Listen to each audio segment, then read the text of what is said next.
सो आप लोगों ने टाइटल ऑलरेडी पढ़ लिया होगा और आपने वीडियो में क्लिक भी इसलिए किया होगा क्योंकि आपको अपनी स्लीप साइकिल फेस करनी है। तो बिना कोई बकवास करे चलिए वीडियो को शुरू करते हैं। सो स्लीप साइकिल कोई मोटिवेशन का खेल नहीं है। सबसे पहले अपने दिमाग में ये चीज़ डाल लो कि ऐसा नहीं है कि तुम डिसिप्लिन नहीं हो इसी कारण तुम्हारी स्लीप अच्छी नहीं है, क्योंकि डिसिप्लिन और मोटिवेशन का खेल है ही नहीं, ये हार्मोन्स का खेल है। बेसिकली दो हार्मोन, ठीक है, एक है मेलाटोनिन और एक है कॉर्टिसोल। ठीक है, मेलाटोनिन का काम ये होता है कि तुम्हारी बॉडी को बताता है कि अब सोने का समय हो गया है, और कॉर्टिसोल का काम ये होता है, ये तुम्हारी बॉडी को बताता है कि अब उठने का समय हो गया है। मैं इस वीडियो में तुम्हें कोई साइंस नहीं बता रहा पूरा कि कॉर्टिसोल ये होता है, मेलाटोनिन ये होता है। मैं तुम्हें बेसिकली सिंपल लैंग्वेज समझाने की कोशिश करूँगा कि इसका काम ये है, इसका काम ये है, और इन दोनों को यूज़ करके आप अपना फ़ायदा कैसे कर सकते हैं, क्योंकि बेसिकली खेल तो हार्मोन्स का ही है। सो नाउ प्रॉब्लम्स क्या है? प्रॉब्लम्स ये हैं कि लोगों को ना रात को नींद नहीं आ रही। नींद नहीं आ रही इन द सेंस कि अगर सो भी रहे हैं तो ऐसा लग रहा है कि सोए नहीं है। दोपहर को सोते हैं तो रात को नींद नहीं आती। ठीक है, तो कितने प्रॉब्लम्स हैं भाई? बहुत सारे प्रॉब्लम्स हैं। दोपहर को सोते हैं, रात को नींद नहीं आती। रात को लेट सोते हैं तो भी नींद नहीं आती। रात भर नहीं सोते। ठीक है, और क्या कि सोए हैं पर ऐसा लग रहा है सोच नहीं है। ठीक है, कई लोग को सुबह जल्दी नहीं उठ पा रहे। सो प्रॉब्लम्स को धीरे धीरे और एक एक करके टैकल करेंगे। फर्स्ट ऑफ ऑल कि प्रॉब्लम्स का कारण क्या है? प्रॉब्लम्स का कारण है ब्लू लाइट। सबसे बड़ा कारण blue light in the sense कि ना तुम जब स्मार्टफोन यूज़ करते हो ना सोने से पहले, तो स्मार्टफोन से ब्लू लाइट निकलती है और वो तुम्हारी बॉडी को ये सिग्नल देती है कि भाई अभी सोने का समय नहीं हुआ है। जैसे ही ब्लू लाइट निकलती है ना, मेलाटोनिन कम हो जाता है, जिससे तुम्हारे बॉडी को ये लगता है कि अभी सोने का समय नहीं हुआ है, अभी तो जागने का समय है। इसी कारण बॉडी सोती ही नहीं है। सिंपल सा फैक्ट है।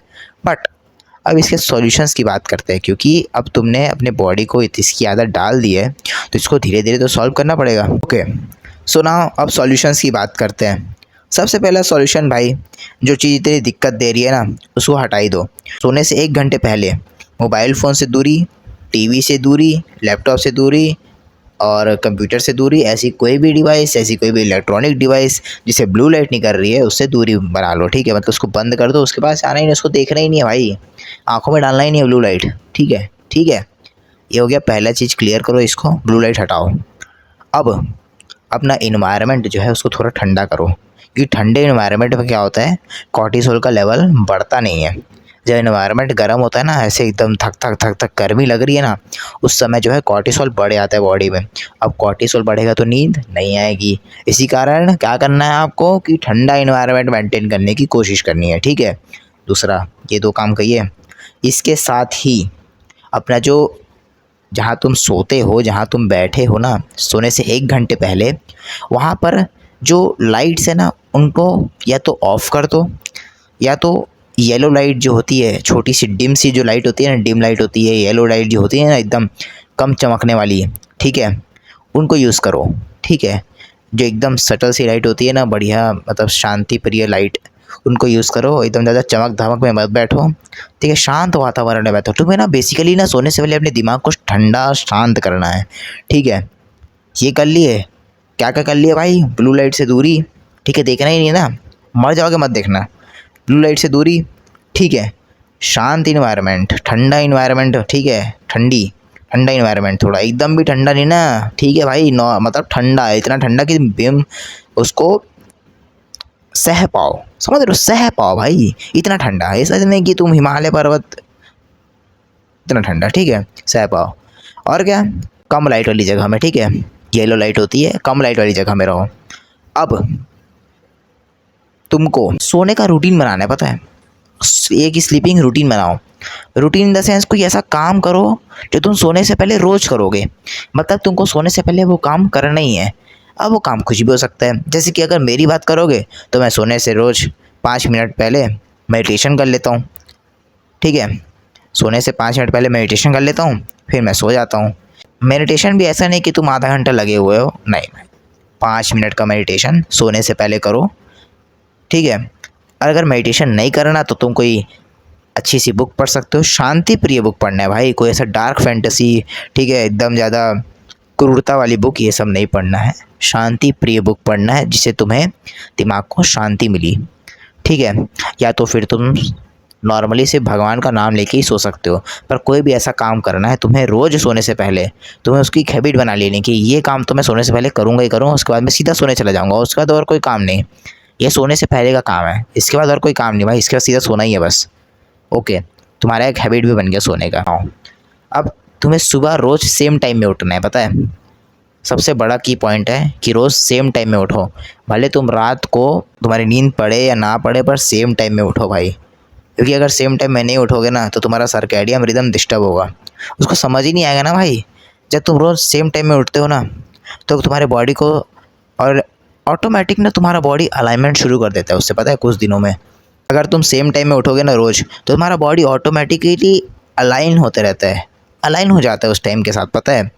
सो सेम टाइम में उठो और उठने के ना आधे घंटे के बाद तुमको ना बाहर निकलना है सनलाइट में। इससे तुम्हारा बॉडी को ना धीरे धीरे सिग्नल मिलेगा कि अरे हाँ सुबह हो गई है, इस टाइम में मैं उठता हूँ। मतलब ना उठने के आधे घंटे बाद तुम्हें बाहर ज़रूर जाना है। आधे घंटे के अंदर या आधे घंटे के बाद, मतलब वही मतलब 30-45 मिनट के अंदर अंदर तुमको उठने के बाद जाना ही है धूप में बाहर, सनलाइट में जाओ, थोड़ा विटामिन डी भी लो सुबह उठ के, ठीक है? इससे तुम्हारा बॉडी जो है नॉर्मली अलाइनमेंट शुरू कर देगा, सर्कैडियन रिदम भी वापस नॉर्मल होना शुरू हो जाएगा तुम्हारा, ठीक है? अब एक और की पॉइंट है कि कैफ़ीन, कॉफ़ी वगैरह, चाय वगैरह भाई दोपहर के 2 बजे के बाद 2 PM के बाद बिल्कुल मत लेना। क्योंकि कैफ़ीन तुम्हारे बॉडी में, कैफ़ीन किस में होता है भाई? चाय कॉफ़ी में कैफ़ीन होता है, ठीक है? कैफ़ीन क्या करता है कि तुम्हारे बॉडी को अलर्ट मोड में डाल देता है, ठीक है? जिससे तुम्हारा बॉडी बहुत ज़्यादा अलर्ट और फोकस्ड हो जाता है, जिससे तुम्हारे नींद नहीं आती, जिससे तुमको नींद नहीं आएगी, ठीक है? अब कैफ़ीन तुम्हारे ब्लड में 6 से 8 घंटे तक रहता है, ठीक है? अगर तुम दोपहर के 2 बजे के बाद लोगे तो 6 से 8 घंटे के बाद भी तुम्हारे बॉडी में कैफ़ीन रहेगा, तो तुम्हें रात को जल्दी सोने में बहुत दिक्कत होगी। इसी कारण दोपहर 2 बजे के बाद 2 PM के बाद तो कैफ़ीन अवॉइड करो। और वैसे भी यार जवान हो अगर तुम, तो तुम्हें कैफ़ीन की ज़रूरत भी नहीं है, ठीक है? तुम्हारे पास ऑलरेडी इतनी एनर्जी है कि तुम काम करोगे। सो कैफ़ीन तो बेसिकली 40 साल के जो लोग होते हैं उन लोग को लेना चाहिए, चाय कॉफ़ी वगैरह। तुम तो ऐसे भी जवान आदमी भाई, ठीक है? ना ये जितने भी पॉइंट्स मैंने आपको बताए हैं ये सबको अच्छे से यूज़ करो, ठीक है? और बहुत सीरियसली यूज़ करना। कोई भी पॉइंट अगर तुम मिस कर रहे हो तो तुम अपने आप को ही धोखा दे रहे हो, ठीक है? सो इसको अच्छे से यूज़ करो और अपनी स्लीप साइकिल को सुधारने की पूरी कोशिश करो। और ये एक दिन का प्रोसेस नहीं है भाई कि तुम एक दिन बस ऐसे इसको रूटीन को फॉलो किए और तुम 10 बजे सो रहे हो, सुबह 5 बजे उठ रहे हो, ऐसा नहीं होने वाला भाई। इसमें तुमको 1 हफ़्ते का समय तो लगता ही है भाई। 1 हफ़्ते का समय तुम मिनिमम लेके चलो कि तुम्हारी बॉडी को एडेप्ट होने में टाइम लगेगा। फिर धीरे धीरे क्या होता है, तुम्हारी बॉडी एडेप्ट करना शुरू कर देती है चीज़ों को। क्योंकि ना ह्यूमन बॉडी ना बनी ही इस तरीके से है कि तुम उसको कितना भी डिस्ट्रॉय कर दो, नॉट इन द एकदम ज़्यादा हाइपर लेवल का मत सोचना भाई, पर उसको अगर तुम छोटा मोटा थोड़ा बहुत डिस्ट्रॉय भी कर रहे हो ना तो अपने आप हील भी हो जाती है, ठीक है? अब ऐसा मत करना कि अपना हाथ ही काट के फेंक दिए, वो तो नहीं हो पाएगा ना, समझ रहे हो? मतलब अगर तुम थोड़ा बहुत ऐसे अपने आप ख़राब हो गई थोड़ी सी बॉडी, मतलब समझ रहे हो? मतलब खरोच आ जाती है तो अपने आप ठीक हो जाती है, वैसे ही तुम्हारी स्लीप साइकिल भी है। तुमने थोड़ा चुतियापा कर दिया तो धीरे धीरे बस तुम थोड़ा थोड़ा मेहनत तुम करो, बाकी बॉडी धीरे धीरे खुद अलाइनमेंट सेट शुरू कर देती है, ठीक है? सो आशा करता हूँ आप सभी को ये वीडियो बहुत अच्छी लगी होगी। और अगर आपको वीडियो अच्छी लगी तो आप सब्सक्राइब कर सकते हैं मेरा ऐसी कंटेंट देखने के लिए, और इसको लाइक कर सकते हैं ताकि ये और लोगों तक पहुँचे। और अगर और जल्दी पहुँचाना है भाई तो शेयर भी मार दो, बढ़िया, ठीक है? कमेंट में आप अपना बता सकते हो कौन सी दिक्कतें हैं आपको, उस दिक्कतों के ऊपर भी मैं वीडियो बना दूँगा, ठीक है?